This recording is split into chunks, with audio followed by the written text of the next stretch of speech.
Good morning everyone. আৰু ৰাতিপুৱা প্ৰায় 8টা বাজি পাৰ হৈছে আৰু মই বৰ্তমান আজি অকণমান উঠা দেৰি হ'ল। আৰু আজিৰ দিনটোত মই কি কাম কৰোঁ, কি কাম নকৰোঁ, তেনেকুৱা ধৰণৰ কামবিলাক কৰি মই আজিৰ দিনটো কটাওঁ, সেইখিনি আপোনালোকক দেখুৱাম। আৰু চব কিন্তু পইচা পোৱা কামেই হয়, ফকতীয়া কাম নহয়। তো তেনেকুৱা ধৰণৰ কাম কৰোঁ, সেইটো আপোনালোকক দেখুৱাওঁ ভিডিঅ'টো চাই। মই থাকোঁ গাঁৱত, সম্পূৰ্ণ এখন গাঁৱত থাকোঁ। আৰু গাঁৱত মানে আপোনাৰ পইচাটো কমাবলৈ অকণমান বেছি দিগদাৰ হয়। যেনেকৈ টাউনত অলপ ইজি হয় পইচা কমাবলৈ, ঠিক তেনেকৈ গাঁৱত অলপ পইচাটো কমাবলৈ টান হয়। কিন্তু তাৰ কাৰণে মানুহক যদি ছাৰ্ভিচ দিয়া যায়, মানুহক যদি আপুনি ভাল ছাৰ্ভিচ দিয়ে, তেতিয়াহ'লে নিশ্চয় মানে তেখেতলোকে পইচাটো খৰচ কৰিবলৈ কোনো মানে টান নাপাব। সেইটো কাৰণে ইয়াত মানে ছাৰ্ভিচটো মেইন কাম, যে আপুনি কিমান ভাল ছাৰ্ভিচ দিব পাৰিছে মানুহজনক। কিছুমানে সময় নাই, কিছুমানে মানুহে কাম কৰিবলৈ অকণমান দিগদাৰ হয় সময় নোহোৱাৰ কাৰণে।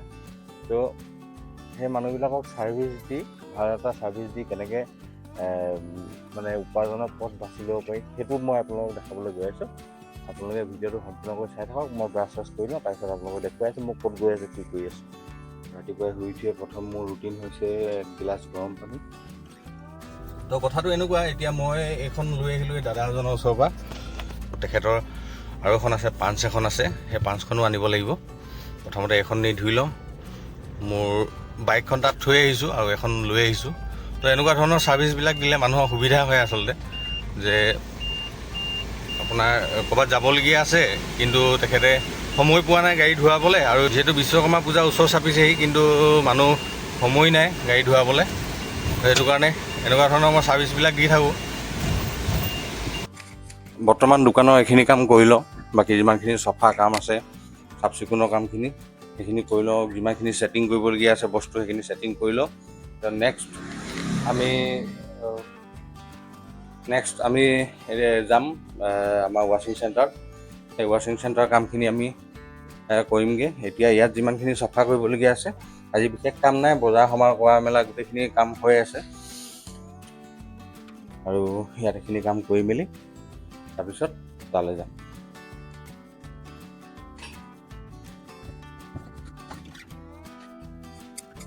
এনেকৈ আমি কাম ষ্টাৰ্ট দিছোঁ। এইফালে এখন 800 আহিছে, আৰু এইফালে এখন আমাৰ মই যোনখন লৈ আহিছোঁ চাফাৰীখন, স্কৰ্পিঅ'খন। এই স্কৰ্পিঅ'খন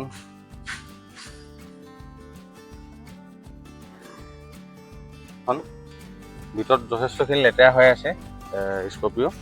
আৰু এইফালে এখন বহুত পুৰণা মাৰুতি 800, এখন চেল কৰিবৰ কাৰণে আছে, এখন বিক্ৰী কৰিব বোলে যোন অনাৰ হয়। তো এখনৰ কেনেকুৱা কি দাম মই আপোনালোকক কৈ আছোঁ বাৰু, কিমান টকাৰ ভিতৰত দি আছে, কিমান চনৰ হয়, কি আছে, কাগজ পত্ৰ ক্লিয়াৰ আছে নাই, গোটেইখিনি কৈ আছোঁ। এখন কিন্তু বিক্ৰী কৰিব, মানে ধুৱাই মেলি চব ক্লিয়াৰ কৰি এখন বিক্ৰী কৰিব। আৰু এইফালে আমি এখন হান্তাৰ এখন ধুই আছোঁ। এখনৰ প্ৰায়খিনি কাম হৈছে, আৰু অকল চেম্পু মাৰিবৰ কাৰণে বাকী আছে। বাকী এখন ক্লিয়াৰ কৰি লওঁ, তাৰপিছত চাফাৰীখন স্কৰ্পিঅ'খনলৈ যাব লাগিব। বাকী আপোনালোকক যি ছাৰ্ভিচৰ কথাটো কৈছিলোঁ, ছাৰ্ভিচ মানে এনেকুৱা, আমাৰ যিহেতু গাঁও অঞ্চল হোৱাৰ কাৰণে ইয়াত বিশেষ বাহিৰৰ মানুহ মানে কি 100%ৰ ভিতৰত আপুনি 80% আপোনাৰ চিনাকি মানুহ পাব, 20% মান মানুহে আপুনি অচিনাকি মানুহ পাব। মোৰ ইয়াতো কেতিয়াবা অচিনাকি মানুহ গাড়ী ধুৱাবৰ কাৰণে আহে, ধৰি লওক আমাৰ ওচৰৰ টাউনৰ পৰা ভিতৰলৈ সোমাই আহে, তাত যদি ভিৰ থাকে, তেনেকুৱা ধৰণৰ মানুহ 20% মান আহে। তো কথাটো এনেকুৱা, এই যি 80% চিনাকি মানুহ আছে, সেই মানুহখিনিৰ মাজতে আমাৰ কাৰবাৰটো চলি থাকে। তো সেই মানুহখিনিক আমি ভালকৈ যদি ছাৰ্ভিচ দিব পাৰোঁ, ভালকৈ যদি তেখেতলোকক আমি কি লাগে তেখেতলোকক আমি যদি যোগান ধৰিব পাৰোঁ, তেতিয়াহ'লে আমাৰ কাৰবাৰটো চলি থাকে। তো সেইটো কাৰণে কিছুমান ক্ষেত্ৰত আমি এতিয়া যেনেকৈ মোক ৰাতিপুৱা ফোন কৰিলে এজনে, যাৰ আপোনাৰ স্কৰ্পিঅ' আছে, দাদাজনে ফোন কৰিলে যে ভাইটি মোৰ গাড়ী, তেখেতৰ টোটেল 2খন গাড়ী আছে, এখন আপোনাৰ স্কৰ্পিঅ'খন আৰু এখন পাঞ্চ এখন আছে। তো তেখেতে ফোন কৰিলে যে ভাইটি মোৰ এনেকৈ গাড়ী দুইখন ধুৱাব লাগে। তো ধুৱাব লাগে যিহেতু, সেইটো কাৰণে মই কি কৰিলোঁ, মোৰ নিজৰ বাইকখন নি মই তেখেতৰ ঘৰত থৈ আহিলোঁ, আৰু থৈ মেলি তেখেতৰ স্কৰ্পিঅ'খন মই লৈ আহিলোঁ। তাৰপিছত আকৌ স্কৰ্পিঅ'খন থ'ম, আকৌ মই পাঞ্চখন লৈ আহিম।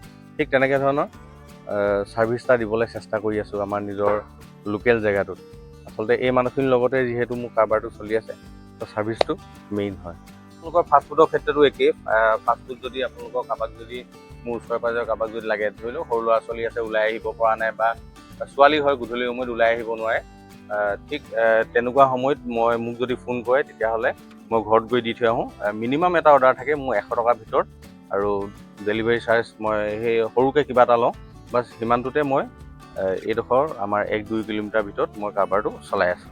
বাকী এতিয়া এই হান্তাৰখন ধুই লওঁ, হান্তাৰখন ধুই বাকীখিনি আপোনালোকক দেখুৱাই আছোঁ। এইফালে এখন আছে, দুখন আছে, আৰু এখন আহিব, এই গোটেইখিনি দেখুৱাই আছোঁ। পাৰোঁ টকাকেইটা ভালকৈ মাৰিবলৈ চেষ্টা কৰোঁ। তথাপিও বুলেটবিলাকৰ এটা অসুবিধা হয়। বুলেটবিলাক তাৰমানে গোটেইটো ফ্ৰেমটো লোহাৰ নহয় জানো, সেই গোটেই লোহাৰ ফ্ৰেমটো মানে হাত ভৰাবলৈ দিগদাৰ হয়। তো সেইটো কাৰণে প্ৰেছাৰত গোটেইখিনি গ'লে মানে সুবিধা হয়। এইফালে প্ৰায়খিনি হৈছেগৈ আৰু এইখনৰ পলিচিং নাই বাৰু, জাষ্ট আপোনাৰ ধুই মেলি চেম্পু টেম্পু মাৰি এখন ডেলিভাৰী দিব লাগে।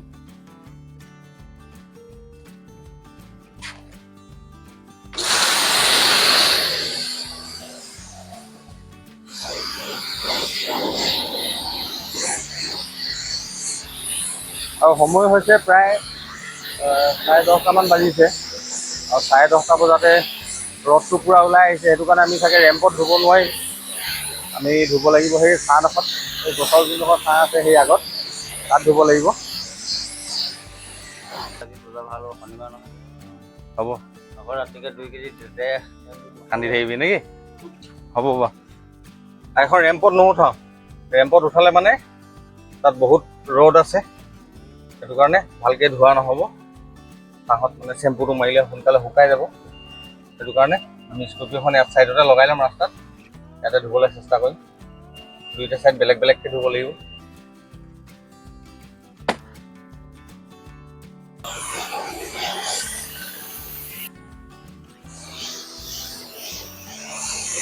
নাই এইডোখৰ পকা কৰিম, মানে এই গোটেই জেগাডোখৰ এডোখৰ পকা কৰি ল'ব লাগিব। তেতিয়া এডোখৰত মই তাৰপৰা নমাই ধুব পাৰিম। বৰ্তমান চৰকাৰী ৰাস্তাটো ব্যৱহাৰ কৰি আছোঁ। দে মোৰ কাপোৰ এটা দে।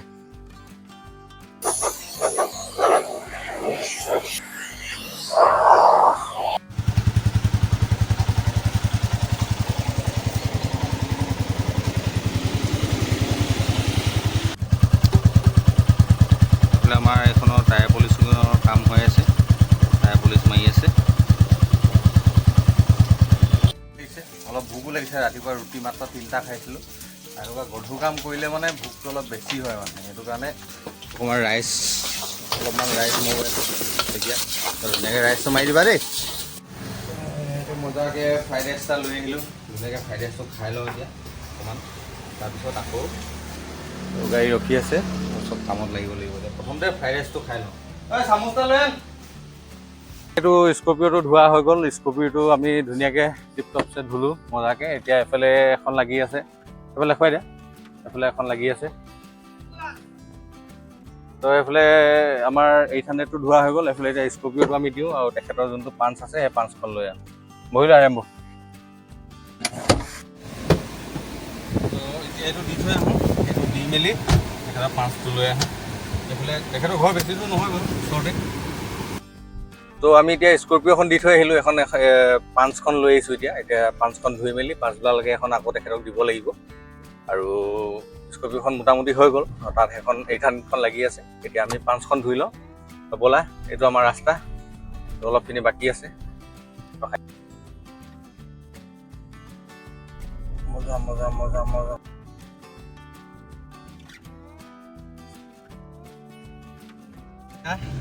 তো ঘামি জামি অৱস্থা বেয়া, আৰু পাঞ্চখনো হৈ গ'ল প্ৰায় মানে কি গোটেইটো হৈ গ'ল। এখন এতিয়া ডেলিভাৰী দি লওঁ, আৰু নিজৰ বাইকখন তাত থৈ আহিছোঁ। এখন লৈ মেলি আকৌ ঘৰত গা পা ধুই মেলি আকৌ ফাষ্টফুডত লাগিব সেইটোৱে। এতিয়া আহিছোঁ মেইন টপিক, মেইন বিষয়টো। চবেই যোনটো জানিবলৈ ইচ্ছা কৰি থাকে যে মাহেকত কিমান টকা এটা উপাৰ্জন কৰিব পাৰি এটা কাৰ ৱাশ্বিং বিজনেছ খুলিলে বা এটা কাৰ ৱাশ্বিং চেণ্টাৰ খুলিলে। মই কওঁ মোৰ বেছি নহয়, মোৰ আজি 6 মাহ অভিজ্ঞতা মোৰ।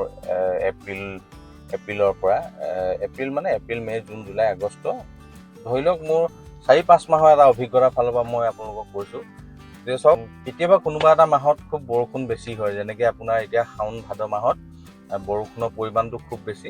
কিন্তু যোনটো মাহত খুব বেছি ৰ'দ আৰু অলপমান বৰষুণো থাকে, তো সেই মাহৰ অনুযায়ী মই আপোনালোকক কথাটো ক'ব বিচাৰিছোঁ যে কিমান টকা এটা উপাৰ্জন এক মাহত কৰিব পাৰি। তো তেনেকুৱা মোৰ 2-3 মাহ এটা মই পাইছোঁ, এনেকুৱা খুব মানে আপোনাৰ ৰ'দ আৰু প্লাছ আপোনাৰ বৰষুণো অলপ অলপ আছে। তো তেনেকুৱা বতৰ হ'লে মানে সপ্তাহটোত যদি আপোনাৰ 3 দিন বৰষুণ দিলে, বাকীকেইদিন ৰ'দ দিলে, তেতিয়াও মানুহ আহিব আপোনাৰ ওচৰত গাড়ী ধুৱাবৰ কাৰণে। তো তেনেকুৱা এটা যদি বতৰ হৈ থাকে, তেতিয়াহ'লে ব্যৱসায়টো ভাল হয়। তো তেনেকুৱা এটা মাহৰ কথা কৈছোঁ মই। তেনেকুৱাটো মাহত মই যিমানটো মই হিচাপ কৰি চালোঁ, আপুনি যদি মোটামুটি 30খনো গাড়ী পাই যায়, আৰু এভাৰেজ মই 350 টকাকৈ ধৰিছোঁ, কাৰণ কেলৈ কিছুমান গাড়ীতহে আমি 400 টকা লওঁ। অলপ ডাঙৰ গাড়ী হ'লে, ধৰি লওক আপোনাৰ চাফাৰী হওক, স্কৰ্পিঅ' হওক, এনেকুৱা ডাঙৰ ডাঙৰ গাড়ী হ'লে আমি 400 টকা লওঁ। আৰু সৰু গাড়ী যিবিলাক আপোনাৰ ধৰি লওক চুইফ্ট, হেচব্ৰেক বা I10, আপোনাৰ আৰু কিছুমান সৰু এল্ট' গাড়ী আছে, এনেকুৱা যদি গাড়ী হয় তেতিয়াহ'লে আমি 350 টকা এটা লওঁ। সেইটো কাৰণে মই 350 টকাই ধৰিছোঁ। আপুনি যদি মাহেকত 30খন গাড়ীও পায়, আৰু 30খনত আপোনাৰ যদি 350 টকাকৈ মই ধৰি দিওঁ, তেতিয়াহ'লে আপোনাৰ 10,500 টকা এটা আপুনি গাড়ী ধুই পাব। 30খন গাড়ী, 20খন মটৰচাইকেল ধৰি দিওঁ, 20খন মটৰচাইকেল, আৰু মটৰচাইকেলত আমি 100 টকা লওঁ, পলিচ চব কৰি মেলি। বুলেট হ'লে অকণমান কেতিয়াবা ওপৰ তলৰ হয়, কিন্তু যদি আমি পলিচ কৰি মেলি এখন বাইক ধুই দিওঁ, তেতিয়াহ'লে আমি 100 টকা এটা লওঁ, 2000 টকা। আৰু এইফালে হ'ল আপোনাৰ 10,500 টকা, আৰু এইফালে হ'ল 2000 টকা। টোটেল আপুনি 12,500 টকা এটা আপোনাৰ এইটো টাৰ্ণ অভাৰ হয়, মানে এইটো প্ৰফিট নহয় দেই, 12,500 টকাটো।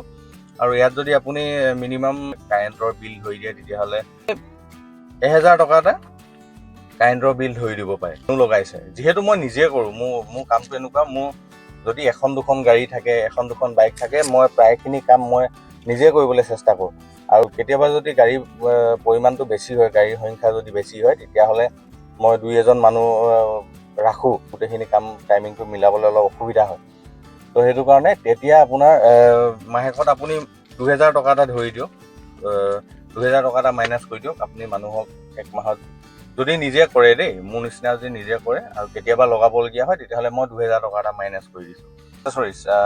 টায়াৰ পলিচ হওক, আপোনাৰ ফৰ্ম হওক, আৰু ডেছবৰ্ড পলিচ হওক, এনেকুৱাখিনি যদি ধৰি দিওঁ, মই 500 টকামান মাইনাছ কৰি দিছোঁ। বহুত বেছিও নাযায়, 500 টকামান মাইনাছ কৰি দিলে প্ৰায় 9,500 টকামান আপোনাৰ মাহেকত ইনকম হ'ব।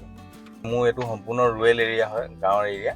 তো ইমানখিনি নিজে কৰি মেলি মই 9,500 টকা, মানে 9,000 মান টকা এটা মাহেকত ইনকাম কৰিব পাৰি। যদি আপোনাৰ জেগাডোখৰ কেনেকুৱা, বোলে আপোনাৰ জেগাডোখৰ খুব ভিৰ ভাৰ জেগা, অলপ টাউনীয়া জেগা, তেতিয়াহ'লে আপোনাৰ তাতকৈও বেছি হ'ব।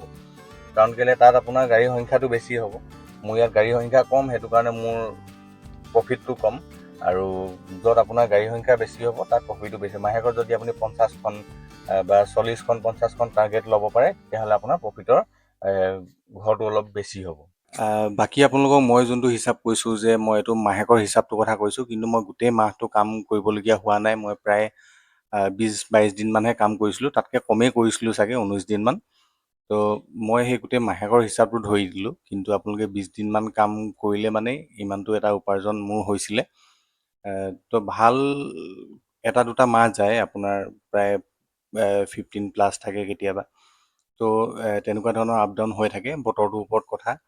আৰু এই ভিডিঅ'টোত মই নিজৰ অভিজ্ঞতাৰ ফালৰ পৰা আজি 4-5 মাহ দিন কাম কৰি মোৰ যি অভিজ্ঞতা হ'ল, সেই অভিজ্ঞতাৰ ফালৰ পৰা মই যিমানটো পাৰোঁ মই আপোনালোকক ক'বলৈ চেষ্টা কৰিলোঁ।